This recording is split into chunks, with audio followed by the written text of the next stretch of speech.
Hi everyone, welcome back to our channel. అందరూ ఎలా ఉన్నారు? నేనైతే చాలా బాగున్నాను. నా పేరు సౌజన్య. ఈరోజు వ్లాగ్ వచ్చేసి మార్నింగ్ టు ఈవినింగ్ రొటీన్ చూపిస్తాను. ఆ వీడియోస్ కనుక మీకు నచ్చినట్లయితే సబ్స్క్రైబ్ చేయడం అస్సలు మర్చిపోవద్దు. అలాగే లైక్ చేసి మీ ఒపీనియన్ అయితే కామెంట్ చేయండి. ఎర్లీ మార్నింగ్ పూజ చేసుకునే ముందే గుమ్మం బయట రాగిజం పెట్టుకుంటాను. అలాగే తులసికోట ముందు వేసిన ముగ్గు ఈరోజు ఇది. రోజు నైవేద్యంగా ఫ్రూట్స్ అలాగే పానకం పెట్టాను. ఆ తర్వాత అయితే ఉర్లీ డెకరేషన్ చేస్తున్నాను. వాటర్లో కొంచెం జవాదేసి ఆ నెక్స్ట్ అయితే ఉన్న కొంచెం ఫ్లవర్స్తోనే చేస్తాను. ఎక్కువ ఫ్లవర్స్ ఏం వేయను. పూజ కోసం తెచ్చుకున్న కొన్ని ఫ్లవర్స్తోనే సింపుల్ డెకరేషన్ అయితే చేస్తాను. వాటర్లో చిటికిడి జవాది పౌడర్ వేస్తాను. మంచి సువాసన వస్తుంది, అందుకే వేస్తాను నేను. గిన్నెలన్నీ తోమేసి పెట్టేస్తాను కాబట్టి మార్నింగ్ డ్రై అయిపోతే ఇంకా తడిగా ఏమి ఉండవు. ఇంకా వెంటనే ఎక్కడికక్కడ సర్దేస్తాను. వంట చేసేటప్పుడు చాలా ఈజీగా ఉంటుంది. అలాగే కిచెన్ కూడా నీట్గా అనిపిస్తుంది. కిచెన్లోకి రాగానే ఫాస్ట్గా ఇంకా బ్రేక్ఫాస్ట్ అలాగే లంచ్ ప్రిపేర్ చేసేయచ్చు. నైట్ క్లీన్ చేసిన గిన్నెలన్నీ తీసి ర్యాక్స్లో పెట్టేసుకుంటున్నాను. నెక్స్ట్ ఫ్రిడ్జ్లో ఉన్న వెజిటేబుల్స్ అయితే తీసాను. ఇంకా లంచ్ ప్రిపేర్ చేసేయాలి. పిల్లలకి కూడా లేట్ అయిపోకుండా ఫాస్ట్గా చేసేయాలి కదా. ఈ స్వీట్ పొటాటో చూడడానికి చాలా బాగుంది, కానీ లోపల మాత్రం పుచ్చొచ్చింది. కొంచెం మిడిల్లో కట్ చేస్తే చింతపండు పులుసు అయితే కొంచెం నానబెట్టాను. ఆ తర్వాత ములక్కాయ ముక్కలు, స్వీట్ పొటాటో కట్ చేసి వాటర్లో వేసేస్తాను. స్వీట్ పొటాటో కూడా కొంచెం బ్లాక్గా అవుతుంది వాటర్లో వేయకపోతే. కట్ చేసిన తర్వాత నేను లంచ్ ఏం ప్రిపేర్ చేస్తానని చెప్పలేదు కదా, ముక్కలు పులుసేస్తున్నాను. అంటే ములక్కాయ, టమాటో, వంకాయ, స్వీట్ పొటాటో వేసి ముక్కలు పులుసు చేస్తున్నాను. దీనికి కాంబినేషన్గా ముద్దపప్పు వండుతున్నాను. కొంతమంది ఉత్తపప్పు అంటారు కదా, అది. గుంటూరు సైడ్ వాళ్ళం కాబట్టి ఎక్కువగా పులుసులోకి ముద్దపప్పును తినడానికి బాగా ఇష్టపడతాము. మీకు కూడా ఇష్టమేనా? కామెంట్ చేయండి. ఇక్కడ నేను ఒక స్పూన్ నెయ్యి అలాగే 2 స్పూన్లు ఆయిల్ వేసి తాలింపు దినుసులు అయితే వేసాను. అందులో మస్ట్ ఇంపార్టెంట్ ఇంగువ, కరివేపాకు. ఇంకా ఫ్రై అయిన తర్వాత అయితే ఉల్లిపాయ ముక్కలు వేసాను. అవి మగ్గిన తర్వాత టమాటా, స్వీట్ పొటాటో, ములక్కాయ ముక్కలు వేసి కొంచెం ఒక 5 నిమిషాలు మగ్గించుకున్నాను. ఆ తర్వాత వంకాయ ముక్కలు, అందులో పసుపు, ఉప్పు వేసేసి ఒకసారి కలిపేసి అయితే మూత పెట్టేస్తున్నాను. వంకాయ ముక్కలు వాటర్లో కోస్తాం కదా, అందులో కూడా కొంచెం ఉప్పు వేస్తే అవి కండ్రెక్కవు, అంటే కొంచెం చేదు వస్తుంది అంటారు కదా వంకాయ ముక్కలు, అలా రాకుండా ఉంటాయి. మనం కట్ చేసేటప్పుడు అందులో సాల్ట్ వాటర్లో కట్ చేస్తే. నైటే కాకరకాయ ముక్కలు కట్ చేసి పెట్టేశాను ఫ్రిడ్జ్లో. ఇంకా మార్నింగ్ అవి తీసి అందులో ఒక స్పూన్ సాల్ట్ అయితే వేసి కలిపి పక్కన పెట్టేశాను. కాకరకాయలు పైన పీలేం తీయలేదు నేను, ఇంకా క్లీన్ చేసి అలానే కట్ చేసేసాను చిన్న చిన్న ముక్కలుగా. కొంతమంది పైన గ్రీన్ కలర్లో పీల్ ఉంటుంది కదా, అవి తీసి కూడా కట్ చేస్తారు. ఏమో నేనైతే ఇలా ఫ్రై చేస్తాను, చేదు ఏం అనిపించదు. చాలామంది చాలా స్టైల్స్లో వండుకుంటారు కాకరకాయ, కానీ నేనైతే ఎక్కువగా ఇలా ఫ్రై చేస్తాను. మా వారికి ఇది చాలా ఇష్టం, కానీ నాకేమో బెల్లం వేసింది ఇష్టం. మీకు ఏది ఇష్టమో కామెంట్ చేయండి. కాకరకాయ కర్రీలో మీ ఫేవరెట్ ఏంటిదో మెన్షన్ అయితే చేయండి కామెంట్లో. ఇంకా ముక్కలు అయితే 60% మగ్గిపోయినాయి. ఇందులో నేను నానబెట్టిన చింతపండు పులుసుని అయితే పిండి ఒకసారి గరిటతో కలిపి మూత పెట్టేసి స్టవ్ని లో ఫ్లేమ్లో పెట్టేశాను. ఇంకా అది ఫాస్ట్గా హైలో పెట్టినా కూడా మాడిపోతుంది, పులుసు మగ్గిపోద్దని టెన్షన్ ఉండకుండా. ఇంకా ఉడికిన తర్వాత అయితే నేను కొంచెం బెల్లం అయితే వేస్తున్నాను. పులుసులోకి బెల్లం వేస్తే టేస్ట్ చాలా బాగుంటుంది. మీకు కావాల్సినట్టు, అంటే కొంతమంది చిక్కగా ఉంటుంది, కొంతమంది కొంచెం పలుచగా. ఇక్కడ మీడియం సైజులో ఉన్నప్పుడు నేను స్టవ్ని అయితే ఆఫ్ చేశాను. ఇంకా పప్పు కూడా ఉడికింది, కుక్కర్లో పెట్టేసింది, తీసి పక్కన పెట్టేశాను.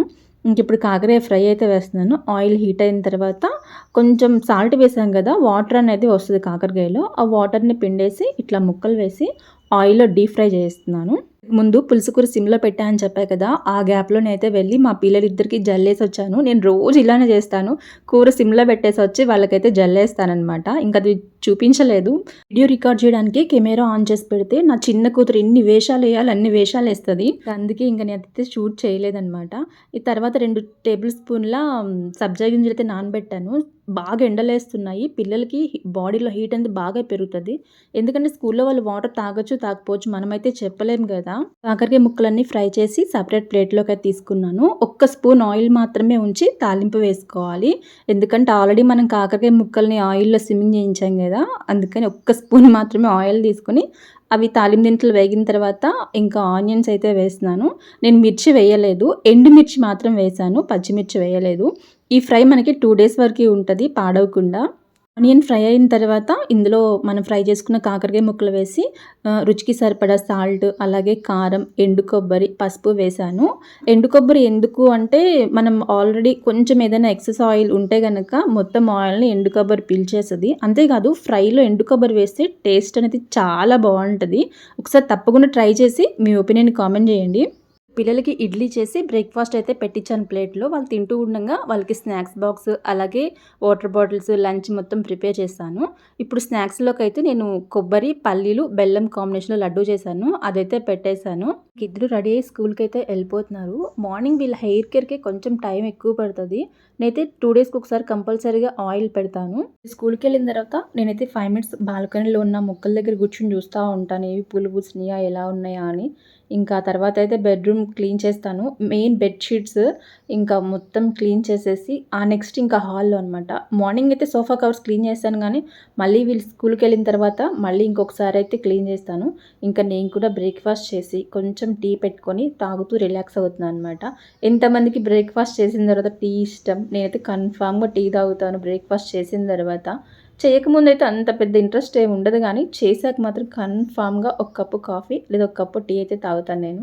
ఇంకా ఆ టైంలోనే సీరియల్స్ గూడా ఒక లుక్ అయితే వేస్తాను. ఎక్కువ గుండె నిండా గుడిగంటలు చూస్తున్నా ఈ మధ్య. అంతకు మించి ఇంకేం చూడనులేండి. అంత ఇంట్రెస్ట్ గూడా ఏమి ఉండదు కన్ఫామ్‌గా చూసేయాలని.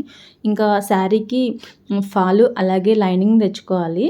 స్టిచ్చింగ్ చేద్దామని జెప్పేసి. దీనికి మ్యాచింగ్ ఇంట్లో ఏది లేదు. ఇంక ఇది మాత్రం తీసుకొచ్చుకోవాలి. బయటికి వెళ్ళి తీసుకొచ్చుకొని స్టిచ్ చేసుకోవాలి. ఇంకా ఆఫ్టర్‌నూన్ లంచ్ తర్వాత ఒక 1 అవర్ అయితే పడుకుంటాను కన్ఫామ్‌గా. Half an hour, 1 hour. ఆ తర్వాత అయితే పిల్లల కోసం స్నాక్స్ ప్రిపేర్ చేస్తున్నాను ఇప్పుడు. వెళ్ళొచ్చి లైనింగ్ అలాగే ఫాల్ తీసుకొచ్చి వాటర్‌లో పిండి ఎండేసాననమాట. అది డ్రై అయిన తర్వాత కట్ చేసే పెట్టాను. ఇంకా నెక్స్ట్ డే కుట్టుకుందామని చెప్పేసి. ఎందుకంటే అప్పటికే ఆఫ్టర్‌నూన్ అయిపోయింది. ఇంకా ఈవినింగ్ లంచ్ అయిపోయిన తర్వాత అయితే స్నాక్స్ ప్రిపేర్ చేస్తున్నాను పిల్లల కోసం. ఒక కప్పు మినుములు తీసుకొని వేయించాను. అలాగే ఒక పావు కప్పు పల్లీలు అవి కూడా వేయించుకొని పక్కన పెట్టేసాను. లో ఫ్లేమ్‌లో వేయించితే బాగా ఫ్రై అవుతాయన్నమాట. అలాగే ఒక టేబుల్ స్పూన్ అవిసె గింజలు. అవి జస్ట్ ఒక్క నిమిషం సరిపోతది. ఎలాగో పాన్ హీట్ ఉంది కాబట్టి. ఇవి మంచిగా వేగిన తర్వాత మిక్సీ జార్‌లోకి తీసుకొని పౌడర్ చేసుకోవాలి. అలాగే ఇందులో 2 యాలుక్కాయలు, కొంచెం ఎండు కొబ్బరి తీసుకొని మెత్తగా మిక్సీ పట్టేస్తున్నాను పౌడర్‌లాగా. ఒకసారి చెక్ చేసుకోండి పౌడర్‌లాగా ఉందా లేదా కొంచెం బరగ్గా ఉందా అని. ఎందుకంటే మినుములు అంత తొందరగా పౌడర్‌లా అవ్వవు. లేదంటే ఇంకొకసారి మీరు పౌడర్‌లాగా మిక్సీ పట్టేసుకోండి. అలాగే ఒక కప్పు బెల్లం అయితే తీసుకొని నేను ఇందులో కలిపేసి పౌడర్‌లా చేస్తున్నాను. ఒక కప్పు మినుములకి ఒక కప్పు బెల్లం సరిపోతది. మీరు తక్కువ స్వీట్‌నెస్ తీసుకుంటే గనుక కొంచెం ఒక ముప్పావు కప్పు వరకి తీసుకోవచ్చు. నేను కప్పు బెల్లం తీసుకున్నాను. పౌడర్‌లాగా చేసుకొని ప్లేట్‌లో తీసుకున్నాను. ఎక్కడైనా ఉండలున్నాయేమో ఒకసారి అయితే కలుపుకుంటున్నాను. ఆ తర్వాత వేడి చేసిన నెయ్యి తీసుకుంటూ ఉండలు కట్టుకోండి. టేస్ట్ చాలా బావుంటది. ఒకవేళ మీకు నెయ్యి ఇష్టం లేదు అనుకుంటే మీరు బెల్లం స్కిప్ చేసి అందులో తేనెతో గూడా హనీ వేసేసి ఉండలు కట్టుకోండి. కానీ నెయ్యి వేస్తే చాలా బావుంటది. లేడీస్‌కి గానీ, పిల్లలకి చాలా మంచిదండి హెల్త్‌కి ఇది మాత్రం. ఈ గోరువెచ్చగా ఉంటే తొందరగా ఉండకట్టేస్తదనమాట. ఎక్కువ అవసరం లేదు. ఒక్క పావు స్పూన్ కూడా పట్టదు నెయ్యనేది. తొందరగానే కట్టేసుకోవచ్చు మనం. చూసారు కదా! ఇలా టేస్ట్ కూడా చాలా బావుంటది. ఒకసారి ట్రై చేయండి. లడ్డు సైజ్ అనేదైతే మన ఇష్టం. పెద్దగా చేసుకోవచ్చు. ఇది చిన్నగా కూడా చేసుకోవచ్చు. నేనైతే ఇక మీడియంగా మాత్రమే చేశాను. ఇంకా చేసిన తర్వాత అయితే టేస్ట్ చూడకుండా ఆగలేము గదా! నేనొకటైతే తినేసాను గూడా. కానీ పల్లీలు, అవిసె గింజలు, కొబ్బరి ప్రతి ఫ్లేవర్ తెలుస్తుంది. చాలా బావుంది టేస్ట్ అయితే. నేను తక్కువ క్వాంటిటీనే చేస్తాను. ఎందుకంటే ఎప్పటికప్పుడు ఏ స్నాక్స్ చేసినా అది 2 డేస్ అంతే. ఇంకంతకు మించి వద్దు అని. ఎక్కువ రోజులు తినాలన్నా గూడా పిల్లలు అంత ఇంట్రెస్ట్ చూయించరు. అందుకని ఇంక వాళ్ళకి స్కూల్ నుంచి వచ్చాక లడ్డూ ఇచ్చాను. తింటూ ఉన్నారు. ఇంకా జ్యూస్ కోసం అయితే వాటర్ మెలన్ కట్ చేసి పెట్టాను. అందులో కొంచెం నిమ్మరసం పిండుకొని మనం మార్నింగ్ నానబెట్టుకున్నాం గదా! సబ్జా గింజలు అవైతే ఇందులో కలిపేసి ఇస్తున్నాను పిల్లలకి. బాడీలో ఉన్న హీట్‌నెస్ అనేది తగ్గుతుంది. ఒకవేళ మీకు వాటర్ మెలన్ జ్యూస్‌లో ఇష్టం లేకపోతే నార్మల్ వాటర్‌లో గూడా కలుపుకొని తాగొచ్చు. నాకు స్నేహశ్రీ అనే తను కామెంట్ చేస్తుందనమాట. "ఏమైందక్క వీడియోస్ పోస్ట్ చేయట్లేదు ఏమైంది?" అని. కొంచెం హెల్త్ అప్సెట్ ఉండైతే నేను వీడియోస్ పోస్ట్ చేయలేదు. కానీ థ్యాంక్ యూ రా నువ్వు కామెంట్ చేసినందుకు. స్నేహశ్రీ నువ్వు అడిగిన హెయిర్ కట్ వీడియో నేను మండే అయితే పోస్ట్ చేస్తాను. ఇంకా ఇన్ని రెసిపీస్ చేసే గిన్నెలుంటాయి గదా! ఇక అవన్నీ తోమేసి నేను కూడా ఒక కప్ జ్యూస్ అయితే కూర్చొని రిలాక్స్‌గా తాగుతున్నాను. నేను మార్నింగ్, ఈవినింగ్ మాత్రమే మొబైల్‌లో ఓపెన్ చేసి చూస్తాననమాట. మనకి ఎన్ని వ్యూస్ వచ్చినాయి, ఎంతమంది సబ్స్క్రైబర్స్ వచ్చారు అని. ఎక్కువగా చూడను. ఎందుకంటే మళ్ళీ ఎక్కువ చూసామనుకోండి, అయ్యో! సబ్స్క్రైబర్ రావట్లేదే అని చెప్పి ఫీల్ అయిపోవాల్సొస్తది. అందుకే నేనైతే చూడను. మార్నింగ్ ఒకసారి, ఈవినింగ్ ఒకసారి చూస్తా అంతే. మనకు లక్ అనేది ఉంటే ఇంకా ఆటోమేటిక్‌గా వస్తారు. లేదంటే లేదు. మనం ఏదైనా సరే యాక్సెప్ట్ చేయాల్సిందే గదా! వాళ్ళకి ఎక్కువ లక్ ఉంటది. ఒక్క వీడియో పెట్టగానే వైరల్ అయిపోద్ది. సబ్స్క్రైబర్స్ వచ్చేస్తారు. మానిటైజేషన్ అయిపోద్ది. ఒక్కొక్కళ్ళు కొంచెం కష్టపడాల్సిందే తప్పదు. ఇంక మనకి ఎలా ఉంటే అలా జరుగుతది. ఇంక నేనైతే ఈవినింగ్ టెర్రస్ పైకొచ్చాను. మల్లె చెట్లు కొన్ని పూలైతే పూస్తున్నాయి చూద్దామని జెప్పి. ఇది ఒక్కటే టమాటా చెట్టండి. పైకి పాకి ఎన్ని కాయలు కాస్తదో.